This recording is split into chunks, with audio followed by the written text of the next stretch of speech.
Hey guys, this is Team D Bake. I'm sorry about the camera. This is my first time ever doing this. I wanted to get this deck profile out. I went 5-0. I kind of changed it up a little bit since I won last week at the locals. But let's get right into it. So, for the main deck, of course, you got the one Gazelle. Mandatory. And then triple Spinny. Spinny and Foxy is full combo. So you want to play that at 3. And then 3 Foxy. Obvious. Little something that I'm doing different that I've heard people talk about doing, but nobody's actually done it. I'm playing 2 Jaguar. It's amazing. Against Striker, they never expect you to bring another one out once they banish it. And you always want Gazelle in your hand at the end of your turn. So this is how you do that with Sunlight Wolf. You always want Gazelle in your hand so they can't banish it and you can continue using it. So 2 Jaguar, very amazing. Next, Foul and Falco. Just more level 4s.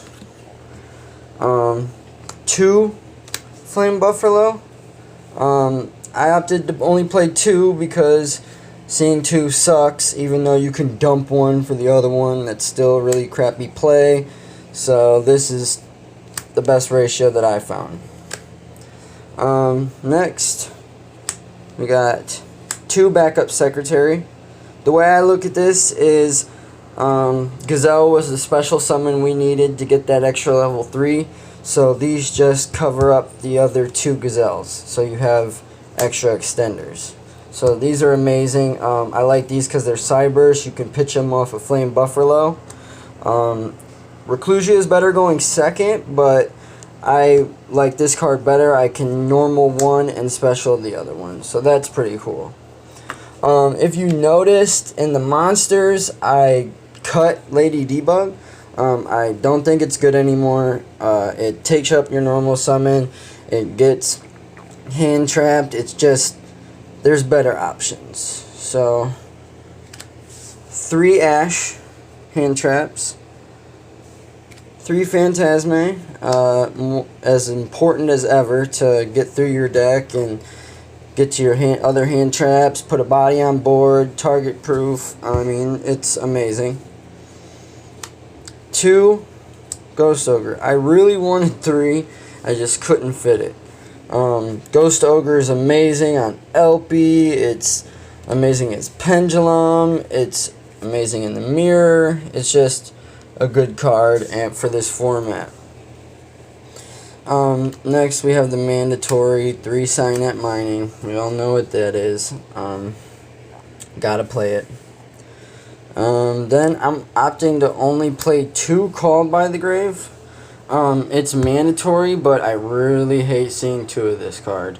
I don't know what it is. I just hate playing cards that you have to play to counter other cards, even if you don't know if your opponent is playing those cards. So it's really annoying, but you have to play at least 2. So, and then the reason I cut it to 2 was because I wanted to be able to fit Cosmic Cyclone. Now I wasn't playing this when I won 5-0 last weekend at the tournament, but I played a lot of back row decks and I lost a lot of game 1s, and I feel like it's because I didn't have any in deck outs to floodgates. And this is, at least at 2, it's good, and it's good against everything except Thunder Dragon.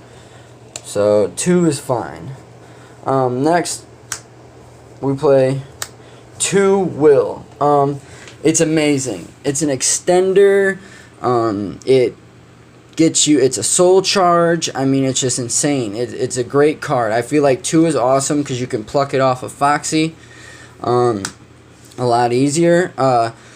You can also send it to the graveyard with Gazelle and get it with Sunlight Wolf and have a reincarnated Sunlight Wolf, possibly a trap, and an Appaloosa. So These are really good. I do not have Appaloosa in this deck at the moment. I'm waiting on it to come in the mail. So I have something else in that slot. But when it comes in, trust me, Appaloosa will be going in this deck because it's amazing with the end boards. Then the one-ofs, the one circle and the one sanctuary. Field spell, it's at 1. So this deck would have been a lot more viable if we would have just got the OCG hit. But you know, we gotta deal with what we gotta deal with. Final hint for the hand traps. We got 3 impermanents. It does not really conflict with Phantasma. If you know how to play right, then you know when to drop Phantasma and when to drop this. So that never really came up, and it can't get called by the grave. So one of my favorite hand traps. And finally, for the main deck, we have 2 Rage and 1 Roar. I was playing 2 Roar, but I needed to make room for the Cosmic Cyclone, and I wanted it to be at 40 cards, and Rage is way more important. Plus, if you can get this and Rage, it's amazing, and you can have an Appaloosa. I mean, sometimes if you just draw lucky. So that's it for the main deck. Onto the extra, we have 3 copies of Balinks, mandatory. Searches your field spell. 3 copies of Sunlight Wolf. Apologize, I do not have 2 more supers. But the funny thing is you can put a rare Sunlight Wolf out there and reincarnate into a super rare. So, but yeah, you need 3. 2 Helio. It's amazing. And I feel like is mandatory now. 2 Stalio. It's mandatory because you really want to recycle your Sunlight Wolves. So you really want to have another one that's not in the extra deck, so you can pretty much keep going on your next turn. And then for the generic, we got Phoenix and Hita. Hita's amazing. I mean, sometimes you get a really bad hand full of hand traps, and all you can make is this, and you make this and just set it on board and just try and protect yourself with hand traps, and then if they pop, let them pop it, you can get your Gazelle because of the second effect. So Hita's really good now. Definitely still want to play her. The Boral package, both Borals, Boral Sword and Boral Load. I was playing just Boral Sword, and then I was playing just Boral Load. At the tournament, I played just Boral Load, but I noticed that I didn't have that OTK ability anymore, and I didn't like it. But he is very mandatory. There are a lot of monsters that people bring out, like Evermax, that this deck just can't deal with. So he is very needed. And when Appaloosa comes in, though, I'll probably be cutting Boral Sword because Appaloosa is just amazing. And I feel like I won't even need Boral Sword at that point. And for the final spot, the obvious one, the One Abyss Dweller. Can't go into him as much, but it's still possible. For the side, right now, I have 2 Lancia. I only played 2 because I knew Orcus wouldn't be that popular, and honestly, it helps against Thunder Dragon, but it only helps to stop Levianeer, because the baby dragons are at 1.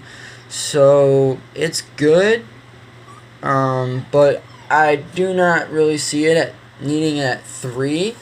And honestly, I have anti-spells coming in the mail, and I'll probably be replacing these with 2 anti-spells because Pendulum's way more prevalent than Orcust. And then next, 3 pink. Amazing side deck card. When people see this thing come down, they immediately start looking at their back row in their hand to see what they can do about it. So impactful. I love 3. The third Ghost Ogre. And then 2 Droll. These usually get switched out for the Ghost Ogre depending on what the matchup is, but these are really good against Thunder, Striker, pretty much all this stuff. Pendulum. I mean, Pendulum searches so much. You see him drop something, you use this right away, so that way they can't use Pen Call, because that card's insane. So that's that. Third Call by the Grave, Mirror Match, Striker, you know, just in case I need the third one going first. 3 Twin. A lot of back row decks right now, because nobody really knows what to play, so you got all these back row decks playing the... And I know Solemn Judgment's at 3, but the discarding in this deck is usually pluses, so it doesn't hurt you to discard. So Twin Twisters is amazing. And the reason I'm maining Cosmic over Twin is because you can top deck Cosmic and use it. You cannot top deck this and use it. That is the thing that sucks. So 3 Twin. And then finally for the side, one of the most broken cards in Yu-Gi-Oh! Evenly matched. Against True Draco, against Subterror. I mean, this is just necessary to either bait out the Solemn Judgment or to basically wipe their board, because this is the best efficient way to do that. So that was my deck profile, guys. I hope you enjoyed. I'll be coming out with a lot more lately. I'm trying to start up a channel, so hit the like button and maybe subscribe. I'd appreciate it. And this is Team Bake signing off.